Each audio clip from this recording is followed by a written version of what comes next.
میں حضرت اگر آپ سے شروع کروں، اس کی تفسیر فرمائیے کہ کیا ہوتا کیا ہے، محرم نام محرم کیا ہے؟ بسم اللہ الرحمن الرحیم، حرمت علیکم امہاتکم و بناتکم و اخواتکم۔ اس میں تمام تفصیل موجود ہے اس حوالے سے کہ آپ کے یہ عورتیں آپ کے لیے محرم ہیں، یعنی جن سے نکاح نہیں ہو سکتا انہیں کہا جاتا ہے کہ یہ محرم۔ وہ تمام رشتے جن سے نکاح نہیں ہو سکتا وہ محرم ہیں۔ اس کا مطلب محرم میں آپ کے والد ہیں، آپ کے بھائی ہیں، آپ کی بہنیں ہیں، آپ کی بیٹیاں ہیں، اور خالہ ہے، پھپھی ہے، اور اس سے آگے بھی بھانجی ہے، ماموں ہے، بھتیجی ہے، دادا دادی۔ اچھا، یہ جو محرم رشتے ہیں حضرت آپ سے ابتدا کرتا ہوں، ان میں قربت کس حد تک ہو سکتی ہے؟ جو محرم رشتے ہیں، میں نامحرم کی نہیں بات کر رہا، محرم میں کیا حد ہے؟ بسم اللہ الرحمن الرحیم۔ ان میں قربت کے حوالے سے فقہ میں بہت وضاحت سے بیان موجود ہے۔ مرد اپنی محرم خواتین ان کا چہرہ دیکھ سکتا ہے، ان کے سر کے بال، اگر بازو کھلے ہوئے ہوں، پنڈلیاں کھلی ہوئی ہوں، اور اگر سینہ کا اوپر والا حصہ وہ کھلا ہوا ہو، تو یہ وہ جسم کے اعضاء ہیں جن کے اوپر اگر نظر پڑ جائے تو کسی قسم کی کوئی قباحت نہیں ہے محرم رشتے میں۔ ان کے علاوہ جسم کے باقی تمام اعضاء کا محرم کو ڈھانپنا لازمی ہوگا، ضروری ہوگا۔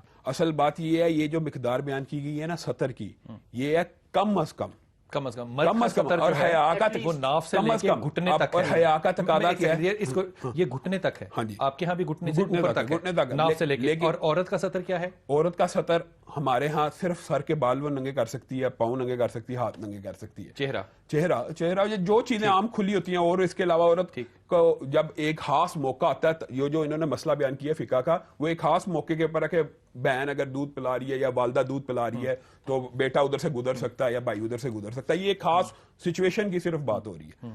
اب اصل بات ہے حیا کا تقاضا کیا ہے کہ حضرت عثمان آ رہے ہیں، حضرت نبی کریم صلی اللہ علیہ وسلم بیٹھے ہوئے کنویں پہ، حضرت ابو بکر عمر بیٹھے ہیں، نبی کریم صلی اللہ علیہ وسلم کی اپنی پنڈلی مبارکہ ننگی ہے۔ اب حیا دیکھیں، حضرت عثمان آتے ہیں، نبی کریم صلی اللہ علیہ وسلم اپنی پنڈلی کو ڈھانک لیتے ہیں۔ کہنے کا مطلب یہ منیمم سطر کی بات ہو رہی ہے، حیا اس سے اگلا درجہ ہے۔ حیا کے اندر یہ چیز ہے کہ حضرت فاطمہ کے بارے میں یہ روایات شیعہ اور ہمارے ہاں کتب میں موجود ہیں کہ حضرت فاطمہ کے بالوں کو حضرت علی کے سوا کسی محرم نے بھی نہیں دیکھا۔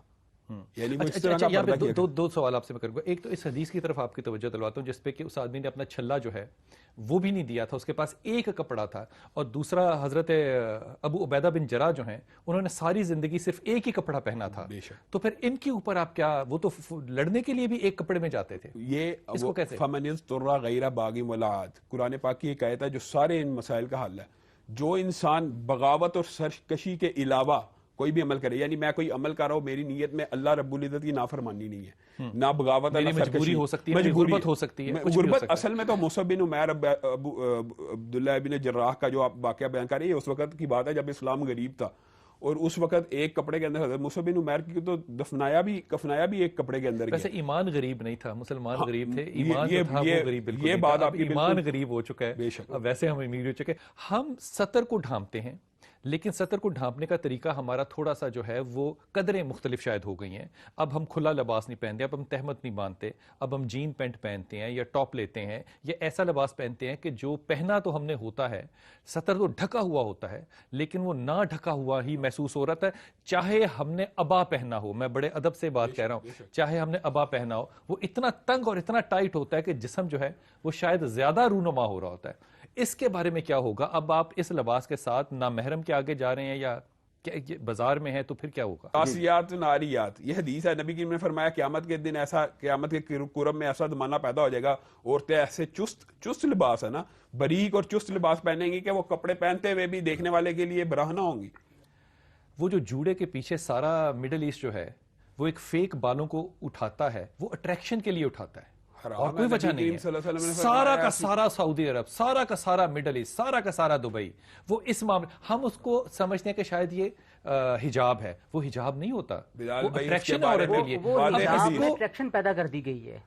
اس کو آپ کیسے میں آپ کو دیکھیں ایک بات بتاتا ہوں، نبی کریم صلی اللہ علیہ وسلم نے فرمایا قیامت والے دن ایسی عورتوں کے بارے میں صحیح حدیث ہے کہ جو اپنے جوڑوں کو ایسے بناتی ہیں جیسے اونٹ کی کوہانیں آگ میں گریں گی، یہ ہر چیز نبی کریم صلی اللہ علیہ وسلم نے کوئی چیز پردے کے معاملے میں محرم نہ محرم ساری باتیں صرف پاکستان کے لیے کہیں ہیں، یہ ساری ان لوگوں کے لیے نہیں کہیں ہیں. یہ تو ہر بندے کا اپنا ذاتی عمل ہے بلال بھائی، ہر بندے کا اپنا ذاتی عمل ہے. وہ ایک اگر گناہ کرتے ہیں اس سے یہ ثابت نہیں ہوگا کہ اسلام میں یہ گناہ جائز ہے. اگر عرب ممالک میں کوئی گناہ رائج ہو جائے تو اس سے یہ مطلب تو نہیں اسلام میں وہ جائز ہو گیا. محرم رشتوں میں سب سے خطرناک جو رشتہ ہوتا ہے نا محرم رشتوں میں، وہ نہ بہن بھائی کا، نہ باپ بیٹی کا، نہ بھتیجی بھانجی کا. سب سے خطرناک رشتہ ہوتا ہے سسر کا اور بہو کا، کیونکہ یہ ایک محرم بعد میں بنا ہوا لیکن ہوتا محرم ہے. ہاں وہ لیکن نکاح تک ہے نہیں. سسر تو ابدی محرم ہے. اگر طلاق ہو گئی ہے سسر کے ساتھ تو نہ شادی ہو سکتی، پھر بھی نہیں وہ طلاق اگر ہو گئی ہے تو سسر پھر بھی محرم ہے. یہی تو میں کہہ رہا ہوں یہ سب سے خطرناک رشتہ تو پھر یہ ہوا نا کہ جس کے اندر ایک محرم بنایا جاتا ہے اور دیور محرم نہیں ہے. دیور محرم نہیں ہے. نبی کریم صلی اللہ علیہ وسلم نے فرمایا سب سے خطرناک غیر محرم دیور ہے. سب سے خطرناک غیر محرم دیور ہے. بلکہ ایک حدیث میں آتا ہے کہ اس کو ہم کا لفظ استعمال کیا وہ موت دیور موت ہے. نبی کریم صلی اللہ علیہ وسلم نے فرمایا سب سے خطرناک غیر محرم رشتے دو ہیں اصل میں، ایک دیور کا اور ایک ہمسائے کا. یہ دونوں رشتے ہیں. ایک بڑی عاجزی سے بات کر رہا ہوں، جہاں پہ 60% لوگوں کے پاس پینے کو پانی صاف نہیں ہے، وہاں ایک کمرے کے اندر رہنا بھی جو ہے نا یہ ایک بہت بڑی بات ہے. ایک فیملی جب اتنی کٹھی کلیکٹیولی رہ رہی ہیں تو ساری باتیں وہ کیسے پوری کر سکتی ہیں؟ یہ تو ان لوگوں کی باتیں لگتی ہیں جو محلوں میں رہ رہے ہیں. نہیں بلال بھائی، نبی کریم صلی اللہ علیہ وسلم کا ایک گھر جہاں پہ روزہ آپ نے دیکھا ہوگا، نبی کریم صلی اللہ علیہ وسلم کے 9 گھر اسی کے اندر تھے. لیکن ان کے بھائی نہیں تھے نا، وہاں پہ سسر نہیں تھا نا، وہاں پہ پردہ ہو سکتا. میں آپ کو ایک بات بتاؤں، دیور کے ساتھ اسلام میں غیر محرم سمجھا جاتا ہے اور اس کو موت کہا گیا اور اس کے ساتھ بڑا سخت پردہ ہے. اس کی وجہ یہ ہے اس سے عذاب پتہ کیا آتا ہے، اس کی وجہ ایک گھر کے اندر 3 بھائی رہ رہے ہیں، بیوی سب سے پہلے یہ شک کرے گی کہ جناب مجھے الگ کرو، چاہے وہ کرنے جو کا ہو یا نہ ہو، یہ آگے یہ میں ان کے ساتھ الگ کرنا ضروری نہیں ہے، اس میں صرف پردہ کرنا ضروری ہے. سارا کا سارا بوجھ تو عورت پہ آ گیا نا. نہیں، اس میں عرض یہ ہے 2 چیزیں جو آپ نے بات کی اس کو بھی میں بعد میں ٹچ کرتا ہوں. ایک فیملی رہتی ہے ایک گھر میں، ظاہر بات ہے سارے تینوں بھائی ایک کمرے میں نہیں رہتے، تینوں کے الگ الگ کمرے ہیں، 3 بھائیوں کے الگ الگ کمرے ہیں. جو وہ ایک کمرہ ہے وہ اس ایک جوڑے کے لیے بیت سکنا ہے جہاں پہ وہ رہ رہا ہے. اس بیت سکنا سے جب اس نے باہر آنا ہے تو اس نے اس لازمی پردے کا اہتمام کرنا ہے جو اس کے لیے. اس کا مطلب عورت جب گھر کمرے سے اپنے باہر نکلے، گھر اس کا اپنا ہی ہو، وہاں پہ اس کے اوپر ایک پورا بازار جو ہے اس کا قانون لگ رہا ہے کہ وہ کچن میں جائے گی تو پردہ کر کے جائے گی، وہ غسل خانے باہر جائے گی پردہ کر کے جائے گی، وہ لاؤنج میں ٹیلی ویژن دیکھنے آئے گی اپنے پردہ کر رہی ہوگی. میں اسی لیے عرض کرتا ہوں اسلام کا جو فیملی سسٹم ہے وہ سنگل یونٹ فیملی سسٹم ہے، وہ جوائنٹ فیملی سسٹم نہیں ہے. اچھا حضرت یہ بتائیے کہ میری بیوی اکیلی ہے گھر میں، باہر ایک آدمی آیا ہے، وہ نامحرم ہے، وہ میرا جاننے والا ہے، وہ ڈاکیا ہے، کوئی ہے، میری بیوی اس کو دروازہ کھولے گی؟ کھول کے اس سے بات کرے گی؟ بات کر سکتی ہے، ضرورت کے موقع بات کر سکتی ہے. کتنے فاصلے سے بات کر سکتی ہے؟ اتنے فاصلے پردے سے بات کرے گی، سامنے آ کے بات کرے گی. جو ایک شرعی پردہ ہے وہ پردے کا قرآن کی کہتا ہے ولا یخضعن بالقول، وہ اس کا لب و لہجہ ایسا نہیں ہونا چاہیے کہ فیطمع الذی فی قلبہ مرض، کہ جس کے دل میں میل ہے یا کجی ہے اس کے دل میں طمع پیدا ہو. اس کی صرف گفتگو کے بارے میں اللہ نے قید لگائی ہے کہ جب عورت کسی غیر محرم مرد سے بات کر رہی ہو اس کی آواز میں ایسی لوچ، ایسی ولگیرٹی، ایسی الفاظ نہیں ہونے چاہیے جس سے میں اس کے لیے لفظ استعمال کروں بڑے ادب کے ساتھ. اس کا لفظ ہے سجیسٹیونیس نہیں ہونی چاہیے، اس کی آواز سے سجیسٹیو نہ لگے کہ جناب یو آر ویلکم. لیکن میں کہہ نہیں رہی، لیکن یہ بلال بھائی صرف عورت کے لیے نہیں ہے، مرد کے لیے بھی اتنا ہی ہے، دونوں کے لیے قانون. پہلے مرد پہ قانون لگے گا پھر عورت پہ. مجھے یہ بتائیے میں گھر پہ نہیں ہوں، میرا بھائی آ گیا اور وہ مہمان ہے، باہر کے شہر سے آیا، اب میری بیوی اس کو گھر میں بٹھائے گی؟ ہاں انٹرٹین کر سکتی ہے، آپ کی اگر اجازت ہو. آپ کی اگر آپ نے اجازت دی ہوئی ہے کہ ڈاکیا آتا ہے وہ چائے مانگتا ہے، میری اجازت تو اس پہ ہے ہی نہیں، میں نے سوچا ہی نہیں تھا. وہ اس کو چائے پلا سکتی ہے؟ نہیں پلا سکتی. اگر آپ سے آپ کی اجازت پانی مانگ لے، پانی نہیں پلا سکتی اس کو. بلال کو تو بھائی بلال بھائی ہوتی ہے اجازت، یہ نہیں میرے سے تو اس نے اجازت نہیں مانگی. آپ کے فیملی سسٹم میں آپ نے کہا ہوگا میرا بھائی جب بھائی اس کو انٹرٹین کیا جائے، بات ہی نہیں ہوئی، ذکر ہی نہیں ہوا. ڈاکیا تو نہیں ہے ہماری کنورسیشن میں نا، ایک جمع دار تو نہیں ہے جو گلی میں جھاڑو ڈالتا ہے. وہ کہتا ہے پھر اس کو آپ سے اجازت لینی چاہیے، مجھے پانی پلا دے، مجھے ناشتہ کرا دے. میری بیوی اس کو ناشتہ نہیں کرا سکتی کیا؟ باہر تو جو مرضی کروائیں، گھر کے اندر ہی ہوگا نا، گھر کے اندر. سڑک پہ جا کے کرائے گی تو اور برا کہیں گے آپ. گھر کے اندر اگر وہ اس کو پانی پلا رہی ہے، چائے پلا رہی ہے، اور اللہ تعالیٰ نے کیا فرمایا ہے کہ مجھے اپنی عبادت کے بعد کھانا کھلانا سب سے زیادہ پسند ہے، ہم اس کو اس بات سے بھی روک رہے ہیں. ہم نہیں روک رہے، پردے میں کھلا دیں، پردے میں کھلائے، پردے کا کھلا دیں. ہم صرف بے پردگی سے روک رہے ہیں. پہلے وہ پردہ کا اہتمام کرے، پھر جا کے وہ دروازہ کھولے. اب پردے کا اہتمام کیا ہے؟ پردے کا اہتمام یہ ہے کہ وہ اپنے جسم کو ڈھانپے، اور وہ اپنے چہرے کو ڈھانپے. جلابیہن قرآن کریم کے الفاظ ہیں یہ. اچھا یہ فرمائیے کہ یہ سارا جو محرم اور نامحرم کا ہمارا سلسلہ ہے یہ زندگی تک ہے کہ موت پہ بھی یہ لاگو ہوتا ہے؟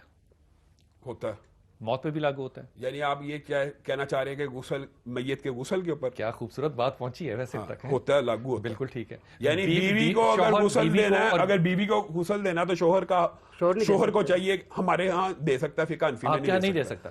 شوہر دے سکتا کیوں ہے. نہیں دے سکتا؟ ان کا رشتہ ختم ہو گیا ہے. ان کے ہاں یہ فقہ کا مسئلہ نا، ہمارے فقہ کی بات ہے، یہ فقہ حنفی کی بات ہے. دیکھیے ان کا رشتہ ختم ہو گیا ہے. ان کا رشتہ ختم ہونے کی وجہ سے اب وہ اس کی چونکہ وہ ان کا جو زندگی کے تو اس کا ساتھ مطلب تعلق آپ تھا کے ہاں وہ تعلق ختم ہو گیا ہے. تو جو ہم نے ہمیشہ اپنی عورتوں سے سنا ہے اور خاص طور پہ بیویوں سے سنا ہے کہ جنت میں حور کے طور پہ بھی میں ہی ملوں گی تمہیں، تو رشتہ تو ہمارا وہاں بلال بھائی فقہ جعفریہ میں اور جو زندگی کا ایک بات نہیں کر رہا ہوں حضرت. اگر ایک بات، حضرت فاطمہ کا غسل کس نے؟ اب مجھے بتائیے، میں اسی بات پہ اصل بات ہے یہ صرف فقہ حنفی کا رشتہ ختم ہو گیا نا. حضرت خدیجہ کو قبر میں کس نے اتارا؟ کون اترا تھا قبر میں؟ تو وہ کس نے ہاتھ لگایا ہوگا میری ماں کو؟ تو پھر یہ کیوں رشتہ رہتے ہیں راغب بھائی؟ رشتے برقرار رہتے ہیں. یہ امام یوسف کا فقہ حنفی کا موقف ہے، لیکن فقہ جعفریہ میں اور حدیثوں سے حضرت علی کا، حضرت فاطمہ کا غسل اصل بات یہ ہے کہ یہ اتنا بڑا اختلافی مسئلہ ہے. محرم رشتوں کو مرنے کے بعد بھی غسل دے سکتے ہیں. ہاں محرم برقرار دے سکتے ہیں. میں کہتا ہوں قبر میں نہیں ہوتے. قبر میں اتارنے کے لیے محرم چاہیے ہوتا ہے عورت کو.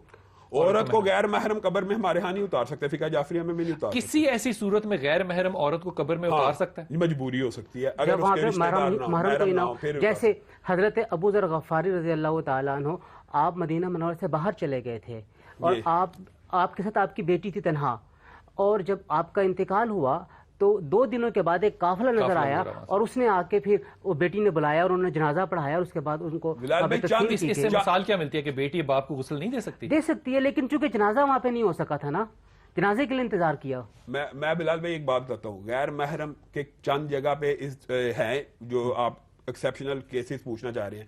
نرسنگ کے شعبے میں جب جنگ ہو رہی ہے کوئی غیر محرم کی تمیز نہیں ہے، نرس ختم ہو جائے گی. ہاں نرس ایک سیکنڈ ہے، نرس پیشنٹ کا مطلب اسپیشل سرکمسٹانسز میں محرم اور غیر محرم کی اسلام کا ایک کلیہ اسلام میں جان بچانا افضلیت ہوتی ہے. اسلام کے اندر سب سے بڑی بنیادی بات اگر جان کی بات ہے تو یہ جو قانون ہے یہ دوسرے نمبر پہ چلا جائے گا، جان بچانا پہلے نمبر پر آ جائے گا. سارے قانون ختم ہو جاتے ہیں جہاں پہ جان بچانے کی بات ہوتی ہے. حرام کھانا بھی ختم ہو جاتا ہے. مثال دے رہا ہوں، ایک بندہ بھوک سے مر رہا ہے. آپ اگری کر رہے ہیں؟ میں بالکل صحیح بات ہے. میں یہاں پہ ایک اور اضافہ کرنا چاہوں گا کہ فقہ حنفی کے اندر اگر ایک ڈاکٹر جو ہے اس کے پاس ایک خاتون آئی ہے اپنا علاج کروانے کے لیے، تو جسم کا وہ حصہ جہاں پہ اس کا علاج ہونا ہے، اور اگر وہ جسم کا حصہ جو ہے وہ چھپانے کے اندر آتا ہے تو وہ ڈاکٹر اس کو دیکھ سکتا ہے اگر مجبوری ہے، کیونکہ اگر ڈاکٹر اویلیبل ہی نہیں ہے اس کے علاوہ. یہ بھی ممکن ہے کہ ڈاکٹر اویلیبل ہے لیکن اسپیشلسٹ اویلیبل ہے. جنگ احد کے جو ڈاکٹر دیکھ سکتے ہیں. اس کا مطلب اصول یہ ہوا کہ جنگ ہو یا میڈیکل ٹریٹمنٹ ہو، ہسپتال جہاں پہ جان بچانی ہو وہاں پہ محرم اور نام محرم کا. اس کا مطلب یہ ہوا کہ عورت چاہے 7 پردوں کے اندر ہو لیکن کسی سڑک پہ اگر ایکسیڈنٹ ہو گیا آپ کا اٹھانا میرا اٹھانا فرض ہے، ہم اٹھا سکتے ہیں. حضرت یہ فرمائیے کہ ہاتھ ملانا جو ہے یہ ملٹی نیشنلز کی ریکوائرمنٹ کے اندر ہے. 3 ریکوائرمنٹس ہیں. ایک ہیل پہننا ریکوائرمنٹ ہے کہ ہیل کے بغیر ملٹی نیشنل میں آپ سیدھی جوتی پہن کے نہیں آ سکتے. اگر کوئی ہینڈ شیک کر رہا ہے تو ہینڈ شیک کے بغیر نہیں، آپ کی جاب جو ہے وہ ختم ہو جائے گی. آدمیوں نے نیک ٹائی لگانی ہے، اوپر کا بٹن کھلا نہیں رکھنا. یہ SOPs ہیں. اگر اس زمانے میں یہ ہیں تو کیا لوگ نوکری کریں یا چھوڑ دیں؟ ان کو چاہیے کہ یہ بتا دیں میں ہاتھ نہیں ملا سکتی. بلال بھائی بات سنیں، جو نبی ہوتا ہے میں ملازمت نہیں ہو سکے. میں آپ کو ایک واقعہ بتاتا ہوں. نبی کسی امت کا باپ بھی ہوتا. نبی کریم صلی اللہ علیہ وسلم کی سچا واقعہ بیعت کا مطلب ہوتا ہے ہاتھ کے اوپر ہاتھ دینا. اور نبی کریم صلی اللہ علیہ وسلم سے ایک عورت نے پردے کی اور سے بیعت کے لیے، اس نے سمجھا ہاتھ میں ہاتھ دینا ہوگا. عورت نے بھی نبی کریم صلی اللہ علیہ وسلم کی طرف اس کا جب ہاتھ بڑھا پردے کی اوٹ سے تو نبی کریم صلی اللہ علیہ وسلم نے آنکھوں پہ ہاتھ رکھ لیا اور کہا محمد صلی اللہ علیہ وسلم غیر محرم عورت سے ہاتھ ملانا تو دور کی بات، اس کے ہاتھ کی انگلیوں کو دیکھنا بھی گوارا نہیں کرتا. ہاتھ ملانے کی تو دور کی بات ہے. اور میرا سوال یہ ہے کہ جو لڑکیاں میڈیا میں کام کرتی ہیں جیسے نیوز کاسٹرز ہیں، نیوز اینکر ہیں، یا پھر کسی بھی شعبے سے ان کا تعلق ہے، تو اگر وہ نہ محرم اور محرم کی قدروں کو دیکھیں گی تو وہ پھر جاب کیسے کریں گی؟ جاب ابھی انہوں نے کہا جاب چھوڑ دیں، اور جن کے گھر میں کوئی کمانے والا نہیں ہے، صرف وہ واحد خاتون ہی ہے کمانے والی، جی، تو وہ پھر کیا کریں گے؟ ایک سیکنڈ ہے جان، اس کا جواب پہلے دے دیں. یہ SOPs ہیں. مثال دے رہا ہوں, وہ اس کو ٹیچر, اس کو میں بتا دیجیے کہ وہ اینکر جو ہے وہ نیوز کاسٹر جو ہے اینکر کے لیے میں جو اپنے بھائی بہنوں بچوں کو بھوکا مارنے کیا کرے. میں بتاتا ہوں, وہ جو اینکر ہے وہ تو پڑھی لکھی ہے, وہ تو ٹیچر بن سکتی ہے, اس کو تو کوئی مسئلہ ہی نہیں. ٹیچر ملے گا اس کو 3,500 روپیہ مہینے کا. 3,500 نہیں, اگر وہ قابل عورت ہے تو وہ ٹیچنگ کا شعبہ اختیار کرے. مطلب یہ نہیں کر سکتے, آپ واضح کہیں کہ اس کو چھوڑ دینا چاہیے. وہ نہیں کرنا چاہیے, اسے نہیں کرنا چاہیے, بالکل نہیں کرنا چاہیے. اس محکمے میں, جس محکمے میں یہ کیفیت ہے, اسے چھوڑ کر ٹیچر کا محکمہ ہے, خاص طور پہ ڈاکٹری کا محکمہ ہے, جن محکموں میں انہیں اجازت ہے اس محکمے میں جا کر وہ کام کر سکتی ہے. 30 سال کی عمر میں ڈاکٹری کہاں سے کرے گی؟ 30 سال کی بات نہیں ہو رہی ہے, ذہن کی بات ہے. اصل تو مطلب جو ریاست کی اصلاح میں نہیں ہے اس پر ہم کیوں نہیں اس کو تھوڑی سی اجازت دیتے؟ آپ نے کبھی دیکھا ہے؟ اصل مسئلہ یہ ہے کہ ایسی خواتین کی ذمہ داری ریاست کے اوپر آتی ہے. اپنی ذمہ داری کی بات کریں نا, کہ وہ اس کو تھوڑی سی ایج دے دیں کہ بی بی تو یہ کام کر لے جب تک کہ ریاست میں کوئی اچھا مسلمان نہیں آتا. جس اسلام میں خانہ کعبہ اور مدینہ منورہ میں عورت محرم کے بغیر نہیں نہ جا سکتی, اس اسلام میں مری, یہ دوسری یہ اسلام میں نہیں جا سکتی, یہ سعودی عرب کے قانون میں نہیں جا سکتی. اسلام میں نہیں جا سکتی, اسلام میں عورت اکیلی جو ہے وہ نہیں کر سکتی, حج نہیں کر سکتی. ایک دن کی مسافت سے زیادہ ہم اتفاق ہے. اس کا مطلب کہ جس عورت کا, اس کو چھوڑ دیتے, جس عورت کا کوئی مرد محرم زندہ نہیں ہے وہ نہ حج کرے نہ عمرہ کرے. آپ نے اس کے اوپر فرض نہیں ہے. اب آپ بات سمجھیں, نہیں وہ کرنا چاہتی ہے نا, محبت ہے, وہ روزہ رسول دیکھنا چاہتی ہے, جا کے رونا چاہتی ہے, وہ نہ روئے.